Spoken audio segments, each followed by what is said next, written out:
Hey everyone, this is Greg Bem, one of the Spokane Community College librarians, and in this video we're going to be covering the user interface for Perplexity, another Gen AI tool that is helpful for doing research and searching the web. Many folks know that this is one of my favorites. It's been a long time favorite for me because they started really doing web-based Gen AI before any of the other tools, and now it's pretty standard. But before, back in the day, with even within a year ago, many tools did not have access or provide access to online information, live, real-time internet information, and Perplexity did. That was its whole deal, and it still exists. It's still a really useful tool for personal and academic work.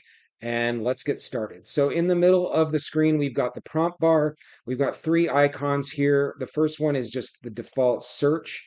We have the ability to simply enter any search terms and start our work with Perplexity. If you click off of those default or suggested search phrases, it will give us a tooltip telling us that if we want more pro search or 3 times more sources with powerful models and increased limits, we can upgrade. We get 3 per day.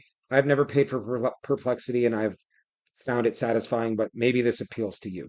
The next icon is going to be a variety of different tasks, research-oriented tasks that you can do, some of which are search-oriented and some of which are more task-oriented.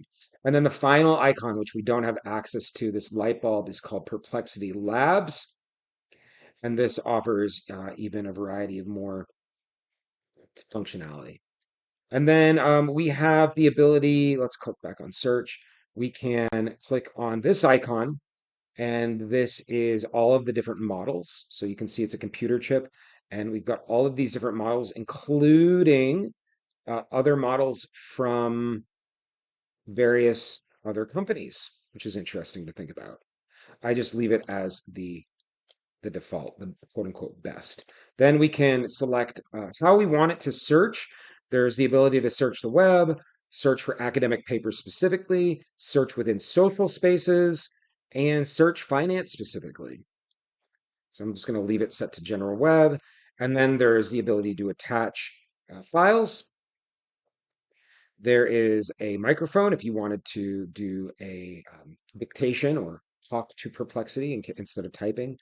And then there is this icon, which is a completely different interface, and it's more of a conversation, a wordless conversation, not wordless, textless conversation, where you can simply have a back and forth, similar to, I suppose, Alexa, if you remember Alexa, or um, those those speaker devices that were in everyone's home at some point. Maybe they still are.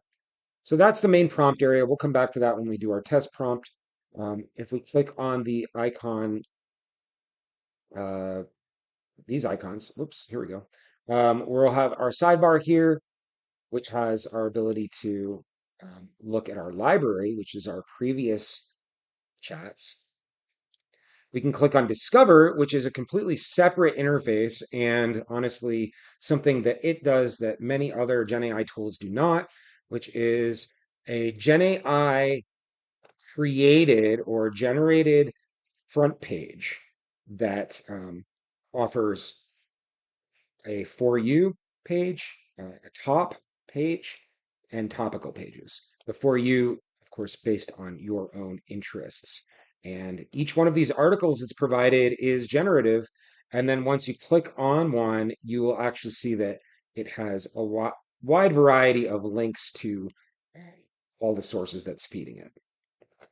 And you can, most interestingly, talk to these articles as well. The GenAI iterative conversational prompting is built into these pages in the Discover tab. Spaces is an interesting one as well. You have the ability to create your own space. So similar to those pages on Discover, which are news oriented, you can create topical pages if you wanted a starting point to go to for literally anything. And there are these templates, so you can look by way of the different topics and go from there. You might think of this along the lines of the GPTs created by OpenAI within the ChatGPT interface. However, unlike that, there are no social components to these. It doesn't seem.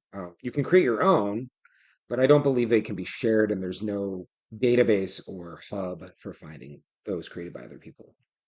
Underneath spaces, you have your account information. There's a lot in here. You can go incognito if you want to maintain privacy. You can disable various levels of personalization and so on and so forth. There's also an upgrade button. And then there's also an install button. So Perplexity now, you might see this on the bottom of my screen here. Perplexity has an app that you can install.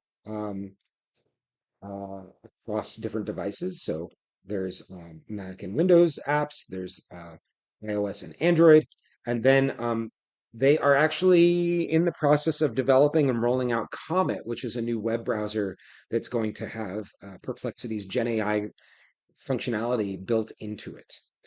Once we have access to it, I am on the waiting list. We will roll out a tutorial on Comet. So let's go back up to our, did it freeze? Let's go back up to our prompt bar here and let's ask Perplexity the latest on wildfires in eastern Canada. Because we're not dealing with a lot of fires out here in western US and Canada, I'm curious about what's happening up in eastern Canada. So, as you can see, it's a very fast. The top of the prompt responses, you're going to have your answer on one tab, you'll have images on another tab, you'll have your source list on another tab, and then it'll tell you exactly what it did to provide the information to you on this final tab. Why is this important? Because it shows you that there might be more than just searching and reading, especially if you're doing any of those task oriented or research oriented prompts. So underneath the sources, which it provides at the very top, which I appreciate, it will slowly bring you all of that information with the in-text citations. And down below, you can share, export, rewrite. You can change the model if you wanted to, provide some user feedback, or copy the text out. It does provide a set of related prompts that might be inspiring, or if you were interested in something that isn't included or something that more specific, you could do so by just creating a new iteration. What about Newfoundland? And then it is talking about all of the Newfoundland specific information. However, I want to note that they did not provide additional response sources in this second response. So you might have to prod it a little bit to do that. And in this case, now we have sources. So hooray. And we were using Pro Search.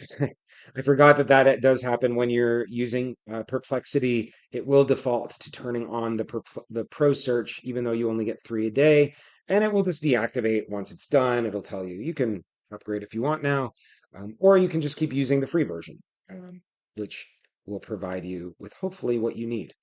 That is the end of this overview of Perplexity and its interface and a basic prompt. If you have any questions about Perplexity, please reach out.